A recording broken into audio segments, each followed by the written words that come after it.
Good morning, everybody. I see the sandbar eroded away more with these waves that were coming in overnight.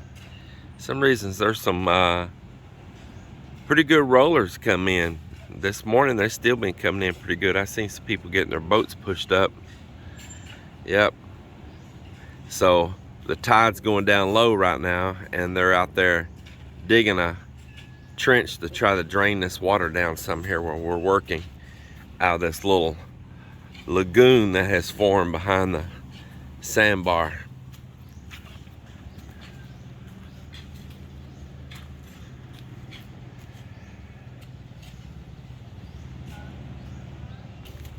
It's the return of the mic.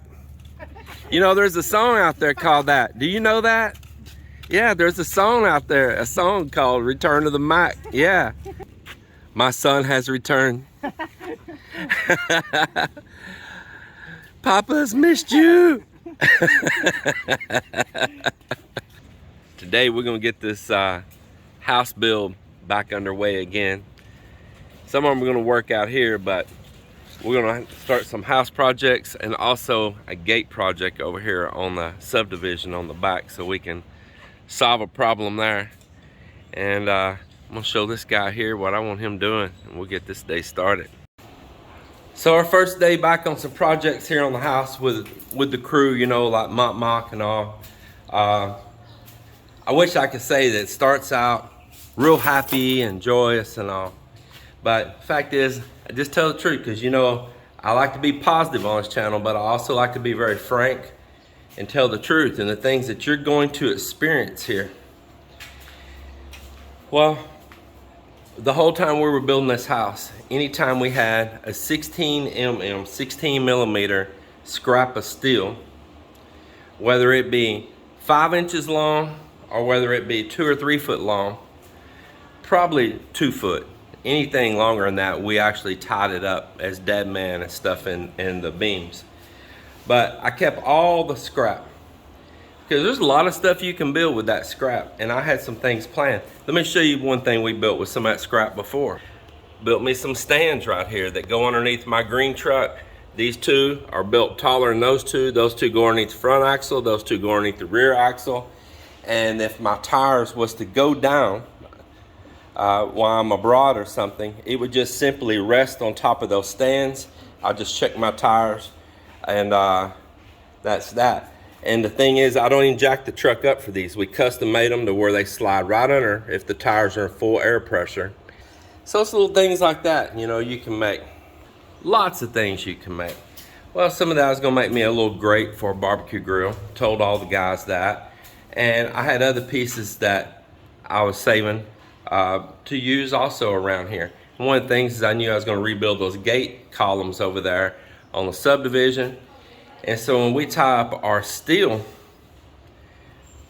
then I can tie those 16s along right where we're gonna be welding in for our hinges, where the gate will hinge. And that gives some good reinforcement steel in those areas. Well, today Mock's here. Y'all probably know where this is going. And today Mock's here, and we're getting started on those columns over there. And we're trying to gather up materials. And guess what's nowhere around in the 4 or 5 places that I hit it? What's nowhere around is not even a tiny piece of my 16 steel. Some of it, I just seen it since we got back here from Texas, and I was up there where my water manifold pipe is, and it was laying there on the floor right where I left it, bundled up over to the side in a concrete sack. And then I had other pieces over in the unfinished rooftop CR laying right on top of that sealer where the floor, the concrete's been sealed, painted on with that Nippon Flexi Seal. And there's actually even the outline of them laying there and the rust mark where they kind of rusted there on top of that floor. They had just been laying there recently too. And then I had another sack of them hid down here underneath the bottom of the staircase. All gone, all gone. Now, I know it's so petty, but it's so aggravating. And the problem is if you have priced the current price of steel here in the Philippines, man, probably all around the world, not just here, it is crazy. If I was building this house right now, my budget would probably be double of what it was when we built this. The concrete and the steel and so many other materials have shot up in price so much that right now a piece of 10 mm steel, a rebar, cost as much as when we were building this house as a piece of 16 mm did. And there is a huge difference in the amount of material in a piece of 10 and a piece of 16. So a piece of 16 right now, it's expensive, man. It is. And it takes a lot of steel building these houses. So then the concrete, you know, it's pretty much doubled as well. Everything is doubled, just everything has, and some of it's tripled or more. And it gets all the way down into like the foods that we were cooking for the crew and all. Food, vegetables, everything has shot up.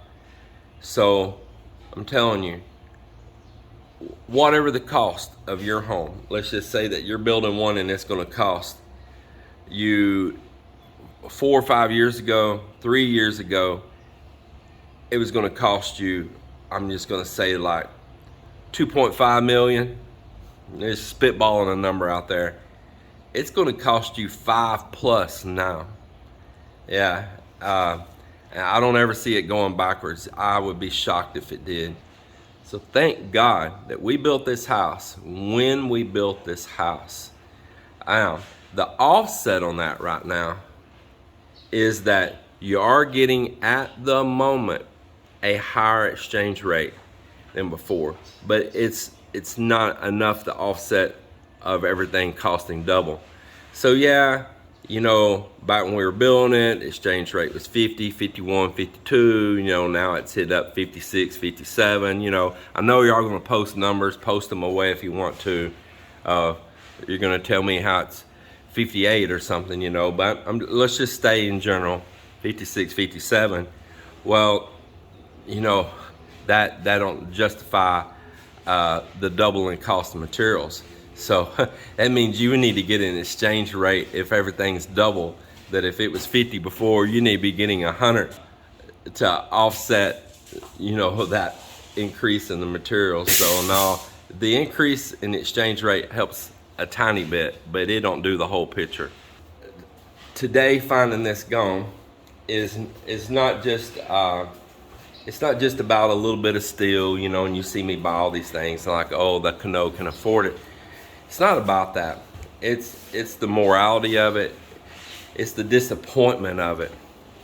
It's the question mark of who is it here that you can't trust. And you know, you want to love your family, you want to love your friends and your coworkers around you, but now there's a cloud of suspicion that puts in the air because you want to have a circle of people around you you can trust. The next thing is the disappointment because I had plans of what I was about to be building with that. I had some plans. I love to make stuff. I love to tinker. That's my tinker material.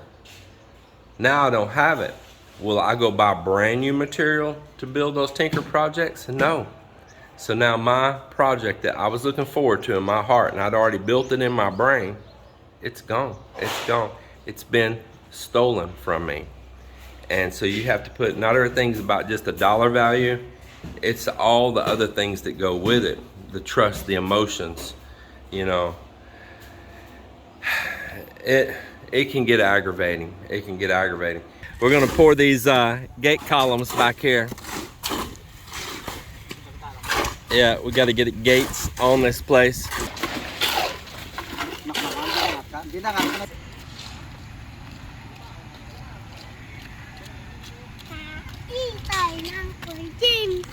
give y'all a little history, because some of you are newer to this channel and you're new to our lives and everything here in the history. If you would, I would appreciate, go back and watch some early videos early on in the very beginning of this build, because it's going to go back and show a history of a lot of things. So I want to explain a few things. When I originally built this garage,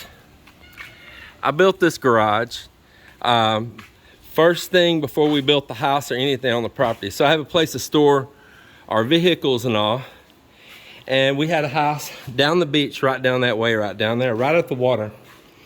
And then as we got ready to begin the build, we decided it's best that we be on the property like security guards ourselves, watching what's going on and just day in, day out here with the build. So we took the garage and we turned it into a makeshift apartment. Not a bad apartment. It worked out really great. You'll see it all in our older videos.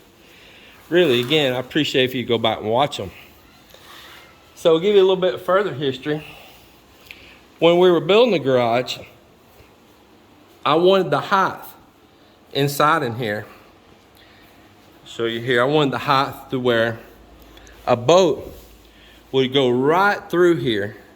I could back it right through from the street with that door up. That's the front street. Back it right through here, right down through there, and we poured this ramp. Now, to give you a little further history, we poured this ramp out here because the beach used to be right there. And during high tide, I would actually be able to launch the boat right there at the end of the concrete. It's just be patient, because what's here today will be gone tomorrow. That goes true for a lot of things, right? And that sandbar, all it's going to take is just the right storm, the right one to come through, and it's going to move itself right on down the beach here somewhere else, or that sand will all be spread back out there in the water again. So at the time, all of this you see right here, it's perforated down there. We put these lines, it's not really perforated, but you know, we grooved it, I mean. That's for grabbing traction. We left the concrete really rough and set it to grab traction, and we would have been launching. And this was to go over that dry sand. The next thing is that I entrusted a brother-in-law in the beginning that's supposed to really know his stuff to help out on this garage. Well, I couldn't be here for everything in the beginning. And so I requested that when this was built and they made our garage doors, that the garage door is supposed to be, or when it rolls up right there, all the way up there, up against this little overhang up here. It would have been all the way up there, so that when that's rolled up, I'd have the full height of my door all the way up there. And the same thing here. You see all that shiny sheet metal? All of that was supposed to be above, outside out there, above. You shouldn't even see this. And when that door opened up, I'd have the full height. Well, I get back here, and my brother-in-law, that's supposed to be this builder, supposed to be able to handle and manage things, he instructed the door guy wrong, and the door guy just did what my brother-in-law told him to do. And they built the door short, too short. And when I got here, I found it already installed, done, over with. It's already been here for a little bit. And I said, oh man, that is wrong. That is not how it's supposed to be. Which knocked me out of having a height to pull like that boat right there, straight through here. And I set the height of my place based off the whole fact of being able to bring a boat directly through our own place and out to the beach. When I went to the guy that built the doors and asked him if they could come take them down, it's not his fault, okay? It was my brother-in-law's fault. But when I asked the guy that built the doors, hey, can you come take these doors down, extend them, rework them, and make them taller and all? Sorry, I'm out of business. I'm packing up and leaving. I'm moving to Chicago. My sister or somebody petitioned him. He's an older gentlemen, and I'm out of here. I called a couple other door companies to see if they'd come out. They weren't interested in doing that kind of work. There's more money for them just to build one from scratch. Mel, let me see what you got right there.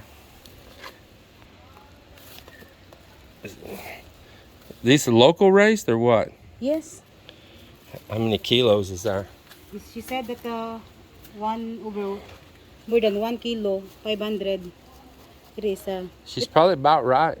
It was just there, you know. She's probably right. We just harvest it. You want it? Yeah, I want them. Yeah. So maybe this will give you a little bit of insight on some of this, and a little bit of things, you know, to watch out for. You know, I'll tell you. I'm gonna tell you a good little thing.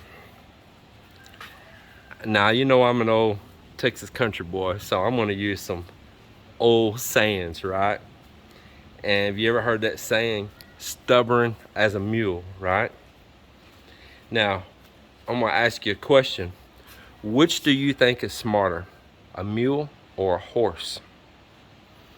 Yeah, because that mule's stubborn because he won't let you bring him into harm. He's smarter than the horse. And he sees you're bringing him into something that's danger or compromising to himself, whoop, he puts on the brakes. He ain't gonna budge, or he's gonna get rid of you. He's gonna go where he wants to go.